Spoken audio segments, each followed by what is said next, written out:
দূর থেকে অনেক সুন্দরীরা, অনেক রমণীরা বিভিন্ন সময় আমার গানের, আমার কবিতার প্রশংসা করেছে। তারা আমার কবিতার প্রেমে পড়েছে। কেউ কেউ হয়তো গভীরভাবে প্রেমেও পড়েছে, সেটা অনেকে প্রকাশ করতে পেরেছে, অনেকে পারেনি। দুঃসময় বলতে খুব বেশি দুঃসময় ছিল এমনটা বলা যাবে না, তবে এমন কোনো স্মৃতিও আমার এই মুহূর্তে মনে পড়ছে না। তবে অনেক বাধা, ঘাত প্রতিঘাত ছিল।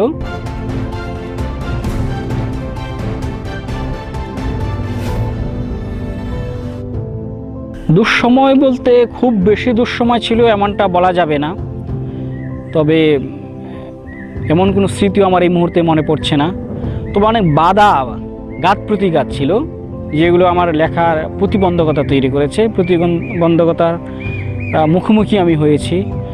এর পিছনে যে বিষয়গুলো কাজ করে সেটা আমি আগেই বললাম, যে পরিবার পরিজন যে চায় যে লেখালেখিটা না করে আমি অন্য কিছু করলে হয়তো আরও অনেক ভালো করতে পারতাম। কারণ আমার যে মেধাশক্তি আছে, আমার পরিবার পরিজন যেটা মনে করে যে আমি চাইলে আমার দ্বারা অনেক ভালো কিছু করা সম্ভব হতো। এখন ভালো কিছুটা যে কি, এটা আসলে এক একজনের কাছে এক এক রকম। আমার কাছে মনে হচ্ছে যে আমার লেখালেখি করাটাই হচ্ছে ভালো কিছু করা, এবং এটা আমি পারছি, এবং আমার মনে হয় এটাই এর জন্যই আমার জন্ম হয়েছে এবং এটাই আমার করা উচিত।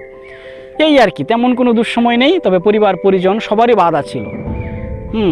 এই আর কি। এটা না 3বার বলা চলে আমি লিরিক অ্যাওয়ার্ড পেয়েছি, যেটি আমার বয়সের তুলনায় অনেক বেশি পাওয়া। এবং রেডিও টেলিভিশনের পরবর্তী যে প্রাপ্তি, বাংলাদেশ টেলিভিশনে, বাংলাদেশ বেতারে আমার অনেক গান হচ্ছে। আমার সবচেয়ে বড় প্রাপ্তি হচ্ছে আমার যেটা মনে হয় যে যাবৎকালে আমি যত কাজ করেছি এর মধ্যে সবচেয়ে শ্রেষ্ঠ কাজ হয়েছে 2024 সালের যে গণঅভ্যুত্থান হলো, গণঅভ্যুত্থান পরবর্তী বাংলাদেশের যে প্রথম গণঅভ্যুত্থানের শহীদদের স্মরণে যে গানটি রচনা হয়েছে, সেই গানটি আমার লেখা। গানটিতে কণ্ঠ দিয়েছেন বাংলাদেশের প্রখ্যাত কণ্ঠশিল্পী মনির খান, সুর করেছেন মিল্টন খন্দকার। গানটি বাংলাদেশ বেতারে নিয়মিত বাজছে, এবং এই গানটির মাধ্যমেই আমার মনে হচ্ছে যে আমি আমার জীবনের একটা গুরুত্বপূর্ণ কাজ করেছি এই পরবর্তী সময়ে। পাশাপাশি বাংলাদেশ বেতারের যে 2025 সাল, এই 25 সালের যে বাংলাদেশ বেতারের যে বিশ্ব বেতার দিবসের থিম সং, সেটিও আমার লেখা, এবং 2024 সালের যে বিপিএল থিম সং, সেটিও আমার লেখা। এগুলো আমার বয়সের তুলনায় আমি অনেক বেশি পাওনা পেয়েছি বলে মনে করি। অতএব আমার এই লেখালেখির প্রাপ্তির ব্যাপারটা আমার কাছে মনে হয় যে আমি অনেক বেশি পেয়েছি, যেটি হয়তো অনেকে দীর্ঘ জীবন পার করেও পায় নাই, অনেকের আরও অনেক সময় লেগে যায়। তা এই জায়গা থেকে আমি একেবারেই তৃপ্ত এবং সন্তুষ্ট। লেখালেখির ব্যাপারটা হচ্ছে অত্যন্ত কঠিন এবং সংগ্রামের পথ। এ পথে অনেক বাধা থাকে, অনেক বিপত্তি থাকে, অনেক উপহাস থাকে, অনেক কটূক্তি থাকে। এগুলো মারিয়ে এগিয়ে যেতে হয়। আমি একটা জিনিস পরিষ্কার উপলব্ধি করতে পেরেছি, যে মানুষ যখন সফল হয়, মানুষ যখন তার কাজ গিয়ে সে সফলতা লাভ করে, তখন সবাই বলে যে তুমি পারবে, আমি জানতাম। আর মানুষ যখন কোনো একটি কাজ করতে যায়, তখন তাকে নানাভাবে উপহাস করা হয় যে এগুলো সবার কাজ না, এগুলো সবাইকে দেওয়া হয় না। মানুষ মূলত স্রোতের দিকে গা ভাসায়, মানুষ মানুষকে ডিমোটিভেট করে, মানুষ মানুষকে বাধাগ্রস্ত করে, এবং মানুষ যখন সফল হয়ে যায়, ঠিক সেই মানুষগুলি আবার বলে যে তুমি পারবে, এটা আমি জানতাম। এই জায়গা থেকে যদি বলি, আমি যখন শুরু করি তখন আমার কিছু একেবারে ঘনিষ্ঠ বন্ধু যারা, তারা বিরাট রকম উপহাস করতো যে কবি তো খেতেও হয়, হ্যাঁ এইগুলো তো কিছুদিন পরে ঝরে যায় পাতালতার মতো, এগুলো দিয়ে কোনো কিছু হয় না, এগুলো করে কী লাভ হবে, এগুলো হচ্ছে পাগলামি। এরকম নানা কথা আমাদের শুনতে হয়েছে বিভিন্ন সময়ে। এরই ধারাবাহিকতায় যখন আমি একের পর এক অর্জন করতে শুরু করলাম, তখন আমার সেই বন্ধুবান্ধবরা সবাই বলতো যে তুমি ছোট্টকাল থেকে জানতাম অনেক মেধাবী, প্রচণ্ড মেধাবী তুমি, তোমার দ্বারা সবই সম্ভব, তুমি পারবে, তুমি আরও অনেক কিছু করবে, তোমার দ্বারা অনেক কিছু করা সম্ভব। এর পাশাপাশি পরিবার পরিজন যারা থাকে, তারাও তো এগুলোর গুরুত্ব বোঝে না।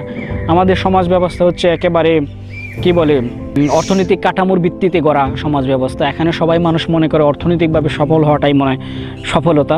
সেই জায়গায় আমি না ছুটে শুধুমাত্র লেখালেখির পেছনে এই যে জীবনে একটি দীর্ঘ সময় আমি ব্যয় করেছি, এ নিয়েও আমার আশেপাশের মানুষ নানা রকম কথা বলে, আমার পরিবারের পরিজনরা কথা বলে যে এই সময় যদি আমি অর্থ উপার্জনের পেছনে ব্যয় করতাম, হয়তো আমার দ্বারা অনেক কিছু হতো, সেটা না করে আমি কেন এসব করছি। তো আমার সবচেয়ে বড় ভালো লাগার ব্যাপার হচ্ছে যে আমি লেখালেখির মধ্য দিয়ে আত্মতৃপ্তি পাই, আমি নিজেকে নতুন করে আবিষ্কার করার যে শক্তি, সেই শক্তিটা পাই, নিজেকে জানার শক্তি পাই, নিজের পারিপার্শ্বিকতাকে জানার চেষ্টা করি, সমাজ সভ্যতাকে জানার চেষ্টা করি। প্রতিনিয়ত আমি আমার দেশকে নিয়ে ভাবি, আমি আমার প্রকৃতিকে নিয়ে ভাবি, আমি আমার সম্ভাবনাকে নিয়ে ভাবি, আমি আমার শক্তিমত্তাকে নিয়ে ভাবি। আমি চাই আমার সব কিছু কাজে লাগিয়ে এই রাষ্ট্রের জন্য যেন কোনো কিছু তৈরি হয়, রাষ্ট্রের আমার কথা দ্বারা, আমার কাজ দ্বারা যেন আমার দেশ এগিয়ে যায়। আমি যেন আমার দেশের মানুষকে, আমার দেশের প্রকৃতিকে, আমার দেশপ্রেম বোধকে সবার মাঝে ছড়িয়ে দিতে পারি, সেটাই মূলত আমার লক্ষ্য। ওই প্রেম গঠিত ব্যাপারগুলো লেখকদের জীবনে আসে খুব স্বাভাবিকভাবেই। আমি আমার চিন্তার জায়গা থেকে যদি বলি, ওই হালকা ভালো লাগা মানুষের প্রতি মানুষের থাকে, এটা খুব স্বাভাবিক। কিন্তু এই প্রেম ভালোবাসার পেছনে আমি কখনোই সময় ব্যয় করিনি। এটা আমার কাছে একেবারে ঠুনকু মেকি ব্যাপার মনে হয়েছে। অতএব এই ব্যাপারগুলোকে আমি পাত্তা দিইনি কখনো। তবে আমি পাত্তাটা তাকিয়ে দিয়েছি, মনে হয়েছে যে একটা সময় এসে যে যাকে নিয়ে আমার গড় বাঁধা যাবে, যাকে নিয়ে দীর্ঘ জীবন পাড়ি দেওয়া যাবে, সেই আমার প্রথম প্রেম। তার সাথে আমার জীবনের শুরু এবং তার সাথে আমার সংসার হয়েছে। অতএব এই প্রেমের ব্যাপারগুলো আমার জীবনে খুব বেশি প্রভাব ফেলেছে এরকম না। দূর থেকে অনেক সুন্দরীরা, অনেক রমণীরা বিভিন্ন সময় আমার গানের, আমার কবিতার প্রশংসা করেছে, তারা আমার কবিতার প্রেমে পড়েছে। কেউ কেউ হয়তো গভীরভাবে প্রেমেও পড়েছে, সেটা অনেকে প্রকাশ করতে পেরেছে, অনেকে পারেনি। অনেকের কথাকে কোনো সময়ই পাত্তা দিয়ে উড়িয়ে দিয়েছি, আবার অনেককে খুব কৌশলে বুঝিয়ে আড়াল করেছি। কিন্তু এই সকল ব্যাপার আমার জীবনে খুব প্রভাব ফেলেনি। আমার একটাই প্রেম ছিল, সেই প্রেমটা পরিণত হয়েছে। অতএব এটাই আমার শুরু, এটাই আমার শেষ।